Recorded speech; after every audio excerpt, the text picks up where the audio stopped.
Hello दोस्तों, स्वागत है आपका अपने चैनल जीके विद बड़वाल में।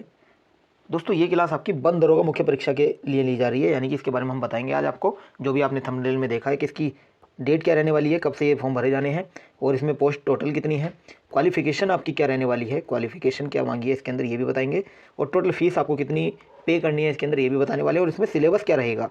ठीक है, ये सारे हम डिस्कस करेंगे, हमारे साथ बने रहिएगा आखिरी तक। ठीक है, चलिए देखिए नोटिफिकेशन मैंने खोल रखा है आपका बंद दरोगा का। ठीक है, बंद दरोगा का ये नोटिफिकेशन खोला हुआ है, इसके बारे में पढ़ लेते हैं। पहले बात की जाए यहाँ ऑनलाइन आवेदन की, तो ऑनलाइन आवेदन का शुल्क जमा करना प्रारंभ होने की जो तिथि है वो आपकी 17/10/2022 से है। ठीक है, 17 अक्टूबर से आप शुल्क जमा कर सकते हैं। ठीक है, और ऑनलाइन आवेदन शुल्क जमा आवेदन सबमिट करने की जो अंतिम तिथि है वो 6 नवंबर है, यानी कि 6 तारीख है। और यहीं बात की जाए संशोधन की, शुल्क समायोजन एवं आवेदन में संशोधन की जो तिथि है अंतिम वो 13 नवंबर है, यानी कि आपको मिलता है 7 दिन का अंतर। यानी कि जो लास्ट डेट आपकी फॉर्म भरने की है उसके 7 दिन तक आप संशोधन करा सकते हैं अपने फॉर्म के अंदर। ठीक है, ये सब बातें हैं और इनमें से मेन बातें हम आपको यहाँ कराने वाले हैं। देखिए ये आपका है बंद दरोगा। क्या बंद दरोगा मुख्य परीक्षा हेतु अभ्यर्थियों की शॉर्ट लिस्टिंग उनके प्रारंभिक अर्हता परीक्षा 2021 के स्कोर के ये जो बताया ना प्रारंभिक अर्हता परीक्षा पैट है। ठीक है, पैट 2021 के आधार पर की जाएगी। अतः इस परीक्षा के प्रतिभाग केवल वही अभ्यर्थी ऑनलाइन आवेदन कर सकते हैं जो प्रारंभिक अर्हता परीक्षा 2021, यानी कि जो आपका पैट 2021 था वो जो 2021 में जो सम्मिलित हुए थे, जिसने भी उसका एग्जाम दिया था पैट का वो इसमें अप्लाई कर सकता है। जिसने भी दिया था, चाहे उसके नंबर कितने भी आए हों, परसेंटाइल आपका कितना भी रहा हो, ठीक है, वो अप्लाई कर सकता है। चलिए इसमें अगले की बात की जाए, मेन देखने हैं हमें टॉपिक जो आपके लिए महत्वपूर्ण है वो हम बताने वाले हैं। ठीक है, एक आपका व्यक्तिगत विवरण के साथ अभ्यर्थी प्रारंभिक अर्हता परीक्षा यानी कि पैट 2021 का रजिस्ट्रेशन नंबर, जन्मतिथि, लिंग, उत्तर प्रदेश का निवासी होने संबंधित विवरण व श्रेणी यानी कैटेगरी संबंधी विवरण भरकर आवेदन हेतु लॉगिन कर सकते हैं। ठीक है, अगला है OTP के माध्यम से अभ्यर्थी पैट 2021 के रजिस्ट्रेशन नंबर व रजिस्टर्ड मोबाइल नंबर, ईमेल पर प्रेषित किए गए OTP के माध्यम से भी लॉगिन कर सकते हैं। ठीक है, चलिए अगला है आपका, देखिए जिन अभ्यर्थियों द्वारा EWS श्रेणी के अंतर्गत आवेदन किया जा रहा है उसके द्वारा आवेदन की अंतिम तिथि से पहले निर्गत आवेदन करने की वित्तीय वर्ष 2022-23 हेतु मान्य EWS प्रमाण पत्र धारित किया जाना अनिवार्य है। कृपया विज्ञापन के प्रस्तर 13.24 का अवलोकन करें। इसके बारे में हम पढ़ने वाले हैं, लास्ट में पढ़ेंगे। ठीक है, अब हम यहाँ बात करते हैं इसके अंदर फीस की। तो देखिए फीस कितनी मांगी है इसके अंदर, यहाँ बात की जाए जनरल की, तो जनरल की जो फीस है इसके अंदर 25 रुपये है। ठीक है, अन्य पिछड़ा वर्ग की भी 25 है, अनुसूचित जनजाति की 25 है, अनुसूचित जाति की 25 है, जनजाति की 25 है। तो इसमें आपको 25 रुपये पे करने हैं। ये पे कैसे करने हैं यानी कि मैं आपको बता देता हूँ। ये जैसे ही आप फॉर्म भरोगे तो उसमें जैसे ही फॉर्म भरने के बाद कंप्लीट फॉर्म करोगे उसके बाद में आपका पेमेंट प्रोसेस का जो ऑप्शन आता है वहाँ से आप इसको भर सकते हैं, और 25 रुपये हर किसी को भरने हैं जिसे भी इसमें अप्लाई करना है। और बात रही यहाँ पर पेमेंट की, तो जैसे ही इसके नोटिफिकेशन आएगा बंद दरोगा का जिसमें आप मेन एग्जाम के लिए अप्लाई करोगे उसकी फ़ीस अलग देनी पड़ेगी। उसके लिए आपको 15 गुना आप बच्चे वो लेंगे उसके अंदर, तो परसेंटेज के हिसाब से वो 15 गुना निकालेंगे। ठीक है, चलिए फिर अगले पर बताएं। अगली जो डिटेल है देखिए, थोड़ा मेन बता देता हूँ। मुख्य परीक्षा हेतु परीक्षा शुल्क का भुगतान केवल मुख्य परीक्षा हेतु शॉर्टलिस्टेड किए गए अभ्यर्थियों द्वारा ही अलग से किया जाना होगा। मुख्य परीक्षा हेतु शॉर्टलिस्टेड किए गए अभ्यर्थियों द्वारा मुख्य परीक्षा हेतु परीक्षा शुल्क जैसे कि आयोग शासन द्वारा निर्धारित किया जाए उसका भुगतान मुख्य परीक्षा का प्रवेश पत्र डाउनलोड करने से पहले किया जाएगा। जैसे कि मैंने अभी आपको बताया था 25 रुपये सभी से लिए जाएंगे, जो भी जिसने भी पैट 2021 का फॉर्म डाला था वो इसमें अप्लाई कर दे 25 रुपये दे के। ठीक है, लेकिन जैसे ही ये मेन एग्जाम के लिए आपके जो फॉर्म भराएंगे यानी कि जो 15 गुना जो लेंगे, उनके जो 15 गुना जो लेंगे, जो 15 गुना ये शामिल करेंगे उन्हें फीस द्वारा पेमेंट करनी पड़ेगी। वो फीस इन्होंने निर्धारित नहीं की है, जो भी इनकी फ़ीस होगी वो ये आपको समय पर बताएंगे।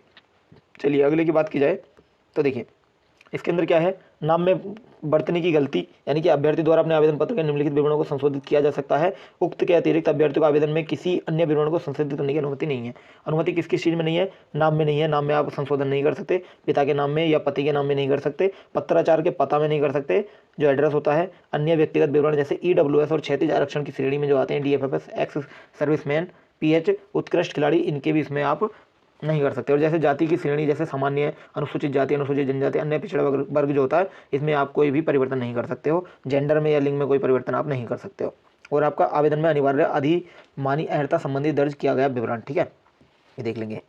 चलिए अगले की बात की जाए तो यहाँ दिया गया है आपका क्या, यहाँ दिया गई हैं टोटल पोस्ट। विभाग का नाम क्या है, वन एवं वन्यजीव विभाग, ठीक है, वन एवं वन्यजीव विभाग है। पदनाम आपका वन दरोगा है। तो देखिए इसमें आयु कितनी है, मिनिमम 21 है, मैक्सिमम 40 है। अनारक्षित यानी कि जनरल की सीटें इसमें 288, अनुसूचित जाति एससी की 160 है, जनजाति की एसटी की 20 है, अन्य पिछड़ा वर्ग यानी कि ओबीसी की 163 है। और यहीं ईडब्ल्यूएस की बात की जाए तो इसका जिस सर्टिफिकेट होगा उसके लिए 70 पोस्ट यहाँ पर दी गई हैं। कुलपति इसमें 701 इसमें कुलपति दिए गए हैं, ठीक है। चलिए और बात की जाए यहाँ पर क्षैतिज आरक्षण का विवरण जो है इसमें क्या दिया गया है, तो इसके अंदर महिलाओं के लिए विशेष छूट दी गई है। कैसे, देखिए स्वयं संग्राम सेनानी की आश्रित 14 पोस्ट इसकी अलग है, महिलाओं की 140 पोस्ट है। अच्छी पोस्ट यहाँ महिलाओं के लिए अलग से दी गई हैं, ठीक है। सैन्य वियोजित भूतपूर्व सैनिक के लिए 35 हैं, उत्कृष्ट खिलाड़ियों के लिए 14 हैं, और दिव्यांग यानी कि जो हैंडीकैप्ड होते हैं उनके लिए कोई भी पद यहाँ नहीं दिया गया है, ध्यान रखेंगे।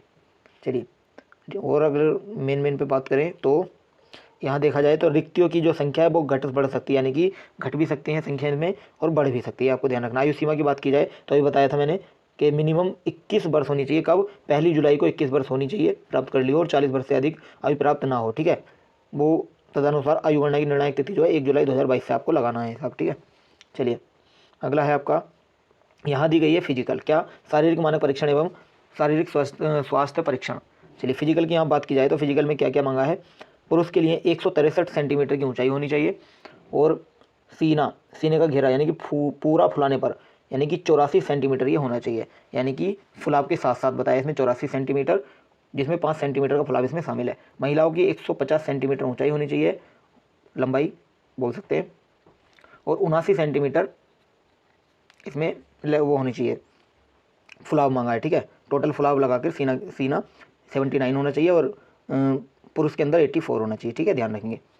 और यही बात की जाए पुरुष की, इसमें क्या है, परंतु यह अनुसूचित जनजाति, गोरखा, नेपाली, गढ़वाली और कुमाऊनी मूलवंश के अभ्यर्थियों के मामले में न्यूनतम ऊंचाई मानक निम्न प्रकार होगी, यानी कि जो आपके अनुसूचित जनजाति के लोग हैं, गोरखा, नेपाली, गढ़वाली, कुमाऊनी मूलवंश के अभ्यर्थी, उनके लिए क्या है, उनके लिए विशेष छूट दी गई है। पुरुषों के लिए 152.5 सेंटीमीटर की लंबाई होनी चाहिए, और महिलाओं की 145 सेंटीमीटर की लंबाई होनी चाहिए, ठीक है। और यही बात की जाए शारीरिक मानक नियम में तो यह है, पुरुष अभ्यर्थियों से 4 घंटों में पूरी की जाने वाली 25 किलोमीटर की, यानी कि जो पुरुष हैं वो 4 घंटे में 25 किलोमीटर की जो दूरी है उन्हें वो प्राप्त करनी है, यानी कि उन्हें वो कंप्लीट करनी है। और महिलाओं की बात की जाए तो इन्हें 4 घंटे में 14 किलोमीटर की पैदल चाल परीक्षा में अर्हता प्राप्त करने की अपेक्षा की जाएगी, ठीक है। ये कुछ महत्वपूर्ण बातें मैंने आपको बताई, और कुछ ये हैं इसमें, देखिए मैं बता देता हूँ। वन दरोगा की लिखित परीक्षा हेतु विज्ञापित पदों के सापेक्ष श्रेणीवार 15 गुना अभ्यर्थी अंतिम कट ऑफ अंक परसेंटाइल स्कोर दशमलव के 2 स्थान पर धारित करने वाले समस्त अभ्यर्थियों को सम्मिलित करते हुए उसको मुख्य परीक्षा हेतु शॉर्टलिस्टेड किया जाएगा। जैसे मैंने आपको बताया था कि पैट के अंदर, पैट 2021 के अंदर जिसने भी अच्छा स्कोर किया है वो इसमें शामिल होगा, क्योंकि इसमें मांगा है 15 गुना, क्या 15 गुना, आपकी जो पोस्ट दी गई है टोटल 700 के समथिंग है, उनका 15 गुना इसमें शामिल किया जाएगा, ठीक है। चलिए और यही बात की जाए, अभ्यर्थी जो उत्तर प्रदेश राज्य के मूल निवासी नहीं है उन्हें आरक्षण का लाभ अनुमन्य नहीं है, ऐसे अभ्यर्थी अनारक्षित श्रेणी में माने जाएंगे, वो जनरल में काउंट होंगे, ठीक है।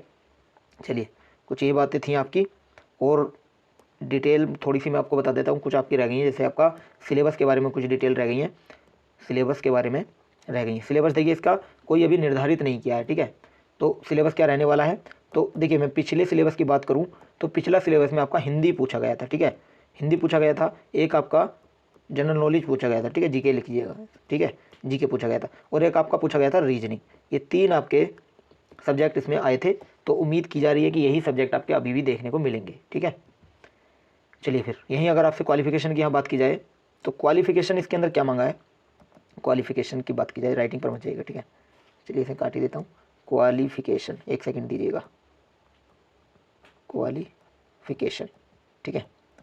तो क्वालिफिकेशन क्या मांगी है, तो ये मांगा है इसके अंदर ग्रेजुएशन, ठीक है, ग्रेजुएट होना चाहिए, ग्रेजुएशन में क्या होना चाहिए, देखिए 2 सब्जेक्ट इसने कंपलसरी मांगे हैं, यानी कि जरूरी है। वो कौन कौन से सब्जेक्ट है मैं आपको बता देता हूँ। देखिए जैसे गणित है यानी कि मैथ है, भौतिक विज्ञान है यानी कि फिजिक्स है, रसायन विज्ञान है यानी कि केमिस्ट्री है, और आपका जंतु विज्ञान है, एक आपका वनस्पति है, वनस्पति विज्ञान, एक है वानिकी, एक है भूगर्भ, एक है कृषि, एक है पर्यावरण, और एक है सांख्यिकी, ठीक है, सांख्यिकी।